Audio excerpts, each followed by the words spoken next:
Well, due to the interest in saving time, and also I'm just not a big fan of the early seasons of Star Trek The Next Generation, I'm going to combine 2 episodes to get through it. When I get to the stuff I think is really good, I'll probably spend more time, probably, 1 episode per video. But what? Encounter at Farpoint was actually a 2-episode type deal because that was, the introduction and whatnot.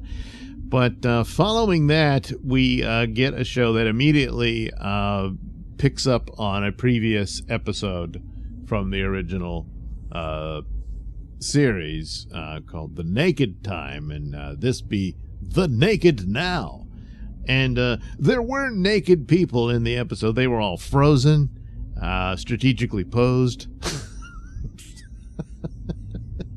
And then, of course, the other most significant event in this is Natasha Yar and Commander Data getting it on.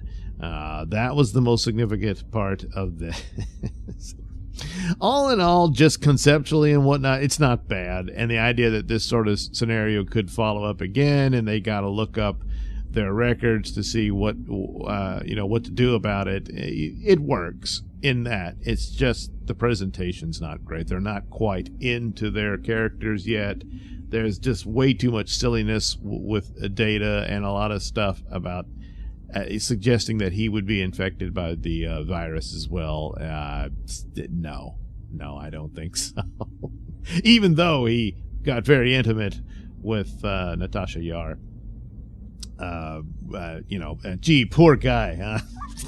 Well, Denise Crosby was really smoking hot in those days. And she did all those Cinemax movies and TV shows. I mean, I've heard she did. Yeah.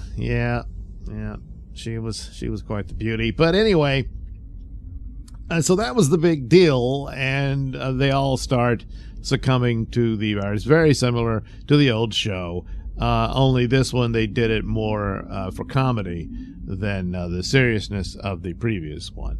And the only one who manages to hold out is Commander Riker, even though he contracts it as well.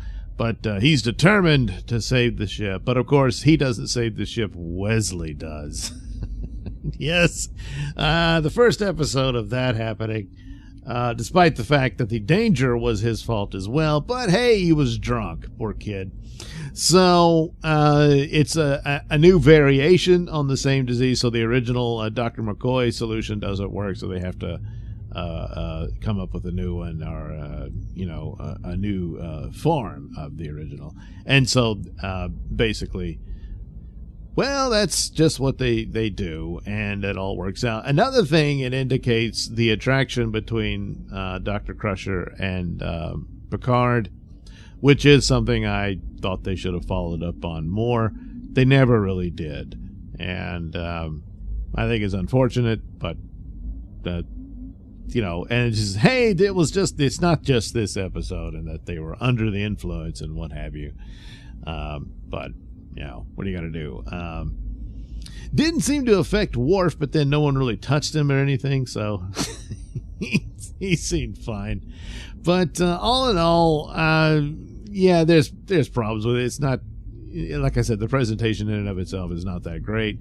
But conceptually, it was fine. And to refer to a past episode was something that was surely going to come up and does later on in the series. But I guess they figured, hey, let's just get it out of the way and do that one. And they picked this particular episode of the old show to basically redo in their own way. And, okay, it's fine. So then they move on to the next episode, Code of Honor, which is just stupid.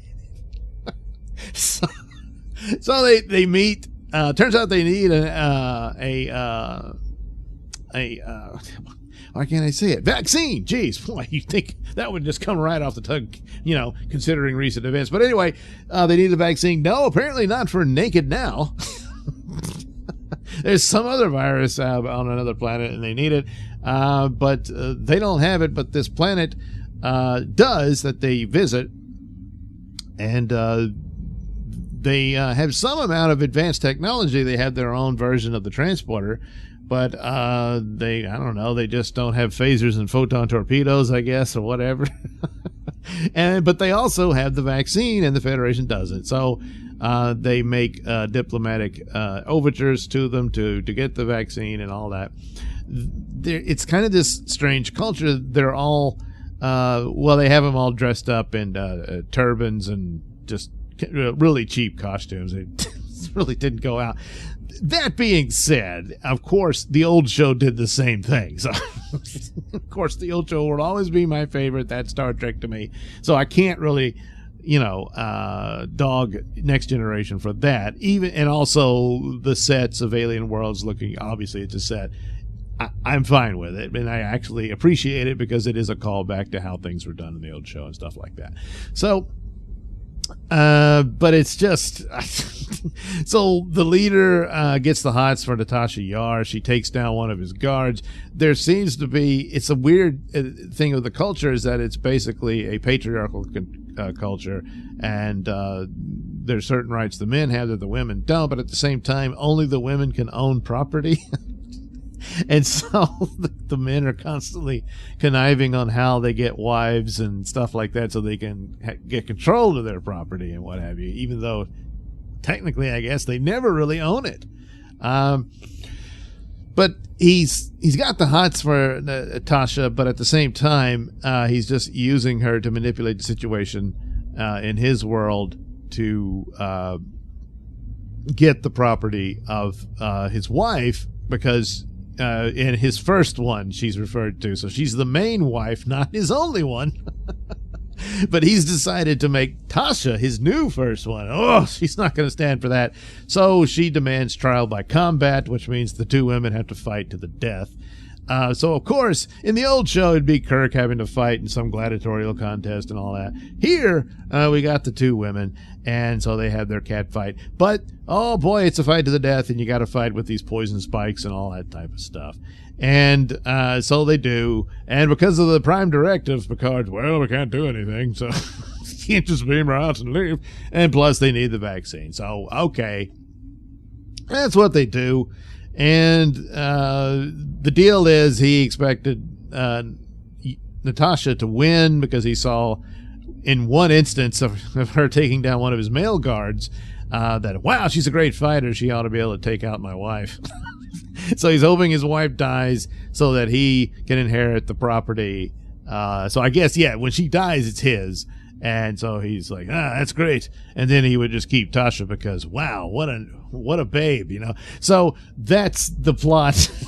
Then he does. Turns out his right-hand man is in love with his wife. So when this is all over with, Natasha does win. The other lady gets the poison and does die. She flatlines, but of course they beam her up to the ship, and Dr. Crusher's able to save her. So technically she died. So that's it for the competition. So he's can't withhold the vaccine from the Federation. Meanwhile, his wife is now naming his right-hand man as her new number one. And he's just going to have to be number 2. She told him, take a number 2. So, but it's just all, it's cheesy in the execution and whatnot. And I'm not really a fan of this one. It's just kind of silly. But it's early and they're finding their way. And okay. So that's that. The Code of Honor. And of course, the Picard having to work through the diplomacy aspect of the episode is the point for him anyway, and that he couldn't just storm in, get Natasha, and just steal the vaccine. So he says, well, we'll have to go through this and all that. So yeah, that's the deal. And so he had to respect their weird Code of Honor and then fly off, and never have to deal with them again. And of course, this is considered one of the more embarrassing episodes because, hey, the aliens, well, they were all black people dressed up in these turbans and outfits, and oh boy, treating women as property, and so yeah, it didn't go over well. So they just won't ever mention that again.